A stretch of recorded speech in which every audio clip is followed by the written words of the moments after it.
السلام علیکم ورحمۃ اللہ دوستو، ایک بھائی نے سوال کیا ہے کہ کیا تعویذ پہننا جائز ہے یا نہیں؟ براہ کرم رہنمائی فرما دیں۔ آج کل یہ بحث بہت زیادہ ہوتی ہے کہ تعویذ پہننے چاہیے یا نہیں، آئیں آپ کو اس بارے میں وضاحت سے بتاتے ہیں۔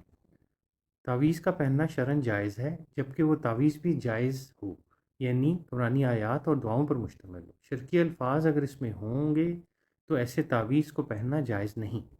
حضور اکرم صلی اللہ علیہ وآلہ وسلم نے بھی دعائیں بتائی ہیں کہ جو اگر انسان خواب میں ڈر جائے تو پڑھے۔ حضرت عبداللہ بن عمر رضی اللہ تعالیٰ عنہ بھی اپنی بالغ اولاد کو آپ صلی اللہ علیہ وآلہ وسلم کی بتائی ہوئی دعائیں سکھایا کرتے تھے کہ ان دعاؤں کو اپنے اوراد و وظائف میں شامل رکھیں، اور اگر نابالغ اولاد ہوتی تھی تو دعا کسی کاغذ پر لکھ کر ان کے گلے میں ڈال دیتے تھے۔